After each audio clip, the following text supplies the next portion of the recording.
अस्सलाम वालेकुम एस्पायरेंट्स। आज हम इस्लाम शाह सूरी और इनके जो सक्सेसर्स हैं सूरी डायनेस्टी के, उनको एक ही लेक्चर में हम उनकी लाइफ हिस्ट्रीज का, उनकी कंट्रीब्यूशन का जायज़ा लेंगे और ये देखेंगे कि सूरी एम्पायर कैसे डिसइंटीग्रेट हुई।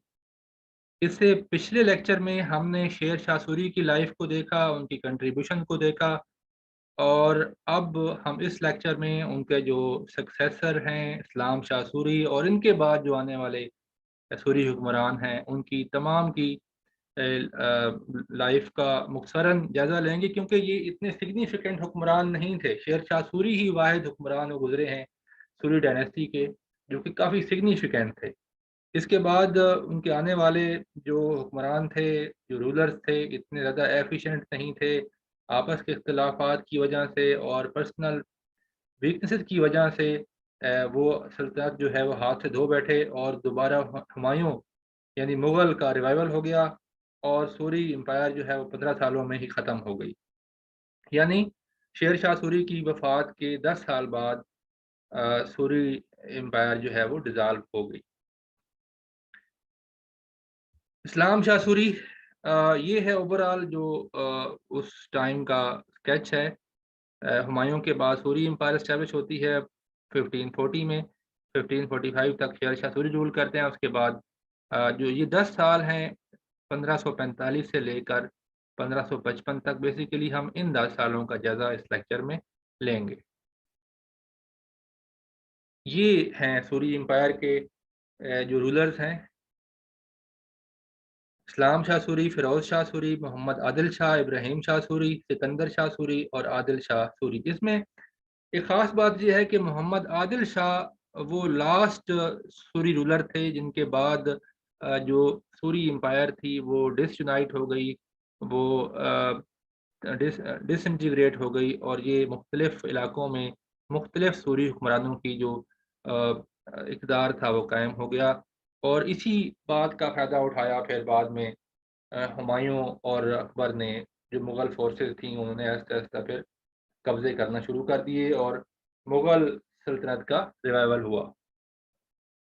इस्लाम Shah Suri second ruler of the Suri dynasty. Jalal Khan इनका असल नाम था। ये दूसरे बेटे थे शेर शाह सूरी के। बड़े बेटे का नाम था आदिल खान। लेकिन जो सूरी नोबल्स थे उन्होंने इस्लाम शाह की मिलिट्री कैपेबिलिटी को देखते हुए इनको ही उनका जानशीन नामज़द किया शेर शाह सूरी का, और इनकी ताजपोशी होती है 26 मई 1545 में। शेर शाह सूरी की वफ़ात के 3 से 4 दिनों बाद ये दिल्ली के तख्त पे बैठ जाते हैं इस्लाम शाह सूरी। और इसी तख्त नशीनी की वजह से दोनों भाइयों के दरमियान एक जंग भी होती है आगरा के मकाम पे, इस्लाम शाह और आदिल शाह के दरमियान, आदिल खान के दरमियान। और ये जंग जो है इस्लाम शाह विन कर जाते हैं और विन करने के बाद ये अपने बाप की पॉलिसीज़ को कंटिन्यू करते हैं, लेकिन कोई ख़ास कारनामा सरअंजाम नहीं देते। इसी वजह से इनका हम मुख्तसरन इनकी लाइफ हिस्ट्री को देख रहे हैं। इनकी डेथ होती है 22 नवंबर 1554 में। इनकी वफ़ात के बाद इनके कमसिन बेटे फ़िरोज़ शाह सूरी तख्त पे बैठते हैं। इनकी उम्र उस वक़्त सिर्फ़ और सिर्फ़ 12 साल होती है। और जो इस्लाम शाह सूरी हैं इनकी तदफ़ीन होती है सासराम एरिया ऑफ बहार में शेर शाह सूरी के जो टॉम के साथ ही 1 किलोमीटर के फासले पे एक नामुकम्मल टॉम में इनको दफना दिया जाता है। फ़िरोज़ शाह सूरी ये कमसिन हुक्मरान थे और ये बेटे थे इस्लाम शाह सूरी के। लेकिन अनफॉर्चुनेटली इनको कत्ल कर दिया जाता है। शेर शाह सूरी के जो नेफ्यू हैं मोहम्मद मुबारिज़ ख़ान, ये इनको कत्ल कर देते हैं और ख़ुद तख्त पे बैठ जाते हैं एज़ मोहम्मद आदिल शाह। मोहम्मद आदिल शाह असल नाम मोहम्मद मुबारिज़ ख़ान, ये निज़ाम ख़ान के बेटे थे। Nizam Khan was the younger brother of Sher Shah Suri. Adil की बहन की शादी हुई थी इस्लाम शाह सूरी के साथ। इस तरह ये इस्लाम शाह सूरी के ब्रदर इन लॉ थे। He was the fourth sultan of the Suri empire और ये बदकिस्मती से यूनाइटेड सूरी एम्पायर के आखिरी हुक्मरान भी थे, क्योंकि इनके बाद सूरी एम्पायर जो है वो मुख्तलिफ हिस्सों में बढ़ जाती है।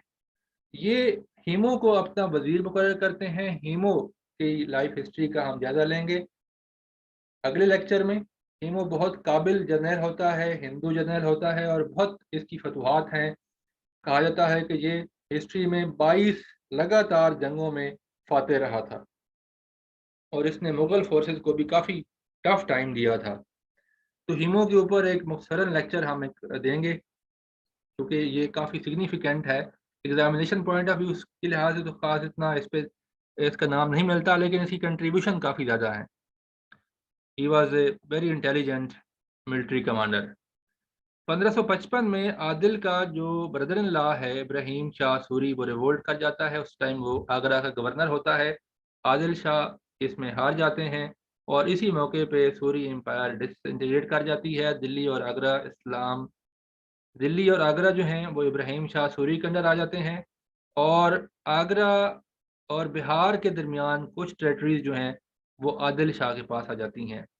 जबकि शमसुद्दीन मोहम्मद शाह जो कि गवर्नर ऑफ बंगाल थे, वो आज़ादी का ऐलान कर देते हैं 1554 में। तो ये होती है डिसइंटीग्रेशन। सिकंदर शाह और इब्राहिम शाह सूरी के दरमियान एक जंग होती है फारा के मकाम पे, जो कि आगरा से 32 किलोमीटर के फासले पे है। इस जंग में इब्राहिम शाह सूरी को शिकस्त होती है। यहाँ पे फिर आदिल शाह और इब्राहिम शाह के दरमियान बन जाती है, स्ट्राइफ हो जाती है और हिमो जो कि आदिल शाह का वजीर था वो इब्राहिम शाह को 2 दफ़ा शिकस्त से दुचार करता है। फिर शमसुद्दीन मोहम्मद शाह जो बंगाल के गवर्नर थे, उनके और हिमो के दरमियान कल्पी के नज़दीक जंग होती है, जिसमें शमसुद्दीन मोहम्मद शाह हार जाते हैं और हिमो की मदद से आदिल जो हैं वो बंगाल के ऊपर कब्जा कर लेते हैं और शहबाज खान को अपना गवर्नर ऑफ बंगाल मुकर्रर कर देते हैं। चुनार को बनाते हैं कैपिटल। 1557 में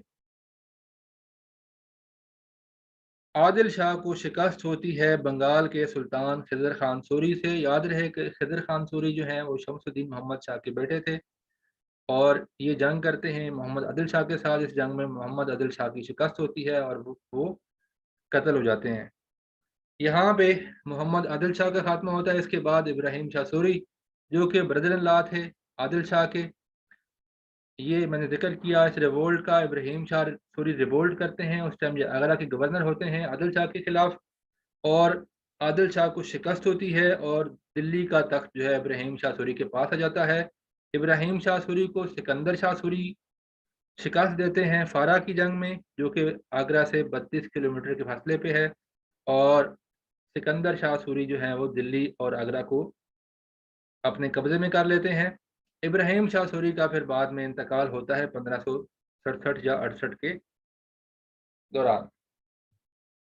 सिकंदर शाह सूरी इनका असल नाम था अहमद खान सूरी। हम मुख्तसरन इनकी लाइफ हिस्ट्री का जायजा ले रहे हैं क्योंकि ये इतनी सिग्निफिकेंट नहीं थे। He was brother in law of Sultan Mohammad Adil Shah. ये गवर्नर ऑफ लाहौर रहे, इन्होंने पूरे पंजाब को अपने अंडर किया और दिल्ली और आगरा के ऊपर भी कब्जा किया after defeating Ibrahim Shah Suri at Farah. जब सिकंदर इब्राहिम शाह सूरी के साथ लड़ाई लड़ने में मसरूफ़ था, उसी दौरान हुमायूं ने फरवरी 1555 में लाहौर पे कब्जा कर लिया और यहाँ से स्टार्ट होता है revival of the Mughal empire. Mughal forces Dipalpur और जलंधर पे कब्जा कर लेती हैं और एक जंग होती है बैटल ऑफ मछीवड़ा। इसमें ये सिकंदर शाह सूरी की फोर्स को डिफीट करने के बाद सिरहिंद पे भी कब्जा कर लेती हैं। सिकंदर शाह सूरी 80,000 घुड़सवारों के साथ आते हैं, उसकी आर्मी के साथ आते हैं और कोशिश करते हैं सिरहिंद को दोबारा हासिल करने के लिए, लेकिन उनकी फिर शिकस्त होती है इनको और विक्टोरियस मुगल्स जो हैं वो दिल्ली के तख्त पे कब्जा कर लेते हैं। बाद में भी सिकंदर शाह सूरी ने कोशिशें की लेकिन नाकाम रहे और फाइनली ये सरेंडर कर जाते हैं। Adil Shah Suri he was the last ruler of Suri dynasty. यहाँ पे ख्याल रहे कि इसको आपने मोहम्मद आदिल शाह के साथ कंफ्यूज नहीं करना। Adil Shah Suri was the last ruler of Suri dynasty. He was brother of Sikandar Shah Suri और एक जंग होती है बंगाल के गवर्नर बहादुर शाह और आदिल शाह के दरमियान फातपुर के मकाम पे 1557 में। इस जंग में आदिल शाह को शिकस्त होती है और यहाँ पे इनका कत्ल होता है। تو یہ تھی سوری امپائر کی پوری کہانی. زیادہ سگنیفیکینٹ ہے شیر شاہ سوری. اس لیکچر میں ہم نے شیر شاہ سوری کے تمام سکسیسر کی لائف ہسٹری کو دیکھا اور اس میں ہم نے جانا کہ ان کی آپس کے اختلافات اور ان کی جو ڈس انٹیگریشن تھی اس کی بہت بڑی وجہ ان کی آپس میں لڑائیاں تھیں اور ان کی نااہلی بھی تھی. صاف ظاہر ہے اسی وجہ سے سوری امپائر جو ہے وہ صرف 15 سال تک قائم رہ سکی اور شیر شاہ سوری کی وفات کے صرف 10 سال تک سوری امپائر قائم رہی تھی اور ان کے بعد مغل امپائر کا ریوائول ہوا انڈر ہمایوں جو کہ صفاوی رولرز کی مدد سے دوبارہ بر صغیر میں آ گئے تھے. تو wait for the next lecture. Till then اللہ حافظ.